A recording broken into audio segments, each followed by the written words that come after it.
Part I.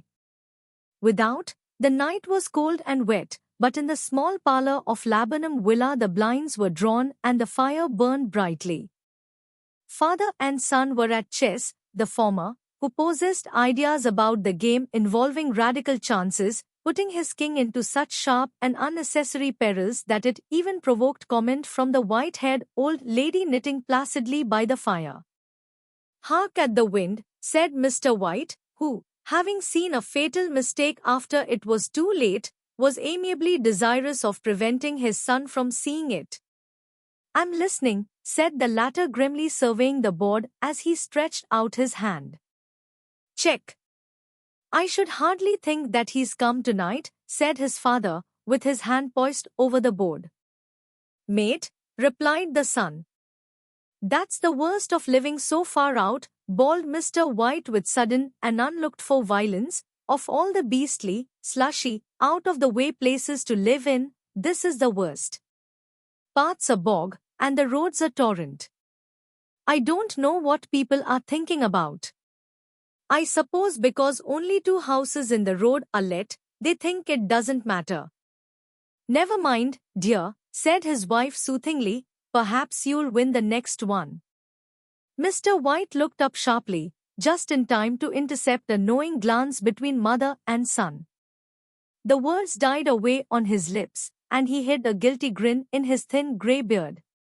Short story book PDF, The Monkey's Paw. "There he is," said Herbert White as the gate banged to loudly and heavy footsteps came toward the door. The old man rose with hospitable haste and opening the door, was heard condoling with the new arrival. The new arrival also condoled with himself, so that Mrs. White said, "Tut, tut," and coughed gently as her husband entered the room followed by a tall, burly man, beady of eye and rubicund of visage.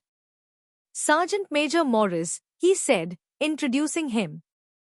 The sergeant major took hands and taking the proffered seat by the fire, watched contentedly as his host got out whiskey and tumblers and stood a small copper kettle on the fire. At the third glass his eyes got brighter, and he began to talk, the little family circle regarding with eager interest this visitor from distant parts, as he squared his broad shoulders in the chair and spoke of wild scenes and doughty deeds, of wars and plagues and strange peoples. 21 years of it," said Mr. White, nodding at his wife and son. "When he went away he was a slip of a youth in the warehouse. Now look at him. He don't look to have taken much harm," said Mrs. White politely. "I'd like to go to India myself," said the old man, "just to look around a bit, you know." "Better where you are," said the sergeant major, shaking his head. He put down the empty glass and signing softly, shook it again. "I should like to see those old temples and fakirs and jugglers," said the old man. "What was that you started telling me the other day about a monkey's paw or something, Morris?" "Nothing," said the soldier hastily. "Leastways, nothing worth hearing." "Monkey's paw," said Mrs. White curiously. "Well, it's just a bit of what you might call magic, perhaps," said the sergeant major offhandedly. His 3 listeners leaned forward eagerly. The visitor absent-mindedly put his empty glass to his lips and then set it down again. His host filled it for him again. "To look at," said the sergeant major, fumbling in his pocket, "it's just an ordinary little paw, dried to a mummy." He took something out of his pocket and proffered it. Mrs. White drew back with a grimace, but her son, taking it, examined it curiously. "And what is there special about it?" inquired Mr. White as he took it from his son, and having examined it, placed it upon the table. "It had a spell put on it by an old fakir," said the sergeant major, "a very holy man. He wanted to show that fate ruled people's lives, and that those who interfered with it did so to their sorrow. He put a spell on it so that 3 separate men could each have 3 wishes from it. His manners were so impressive that his hearers were conscious that their light laughter had jarred somewhat. "Well, why don't you have 3, sir?" said Herbert White cleverly. The soldier regarded him the way that middle age is wont to regard presumptuous youth. I have, he said quietly, and his blotchy face whitened. And did you really have the 3 wishes granted? Asked Mrs. White. I did, said the sergeant major, and his glass tapped against his strong teeth. And has anybody else wished? Persisted the old lady. The first man had his 3 wishes. Yes, was the reply. I don't know what the first 2 were, but the third was for death. That's how I got the paw. His tones were so grave that a hush fell upon the group. If you've had your 3 wishes, it's no good to you now then, Morris, said the old man at last. What do you keep it for? The soldier shook his head. Fancy, I suppose, he said slowly.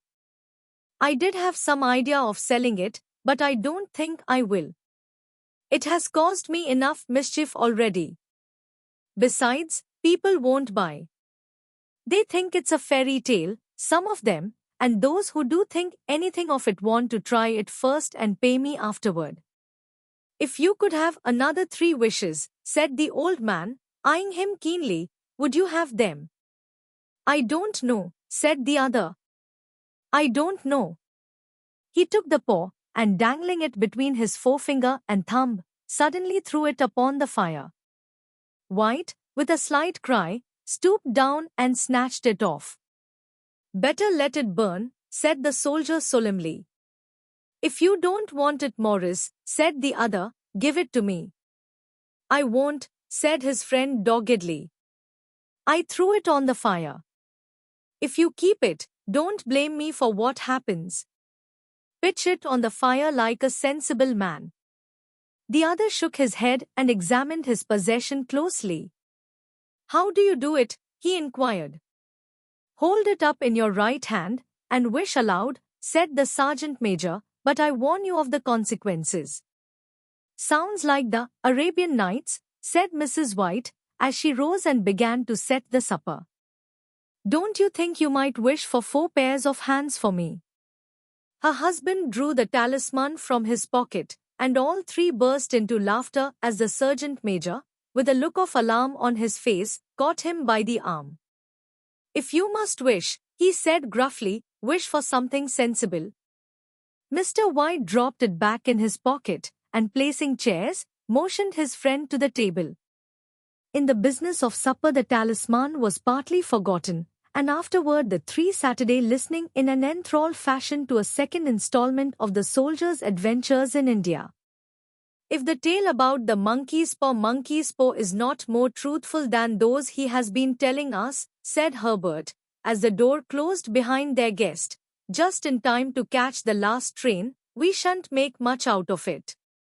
Did you give anything for it, father? Inquired Mrs. White, regarding her husband closely. A trifle, said he, coloring slightly. He didn't want it, but I made him take it. And he pressed me again to throw it away. Likely, said Herbert, with pretended horror. Why, we are going to be rich, and famous, and happy. Wish to be an emperor, father, to begin with, then you can't be henpecked. He darted around the table, pursued by the maligned Mrs. White armed with an antimacassar. Mr. White took the paw from his pocket and eyed it dubiously.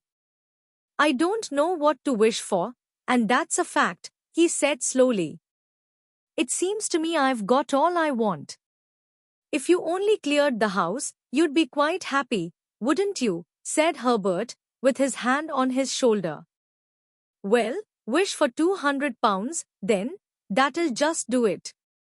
His father, smiling shamefacedly at his own credulity, held up the talisman, as his son, with a solemn face, somewhat marred by a wink at his mother, sat down and struck a few impressive chords. I wish for £200, said the old man distinctly. A fine crash from the piano greeted his words, interrupted by a shuddering cry from the old man. His wife and son ran toward him. It moved, he cried, with a glance of disgust at the object as it lay on the floor. As I wished, It twisted in my hand like a snake. Well, I don't see the money, said his son, as he picked it up and placed it on the table, and I bet I never shall. It must have been your fancy, father, said his wife, regarding him anxiously. He shook his head. Never mind, though, there's no harm done, but it gave me a shock all the same. They sat down by the fire again while the two men finished their pipes. Outside, the wind was higher than ever, and the old man started nervously at the sound of a door banging upstairs. A silence unusual and depressing settled on all three, which lasted until the old couple rose to retire for the rest of the night. I expect you'll find the cash tied up in a big bag in the middle of your bed, said Herbert, as he bade them good night, and something horrible squatting on top of your wardrobe watching you as you pocket your ill-gotten gains. He sat alone in the darkness, gazing at the dying fire, and seeing faces in it. The last was so horrible and so simian that he gazed at it in amazement. It got so vivid that, with a little uneasy laugh, he felt on the table for a glass containing a little water to throw over it. His hand grasped the monkey's paw, and with a little shiver he wiped his hand on his coat and went up to bed.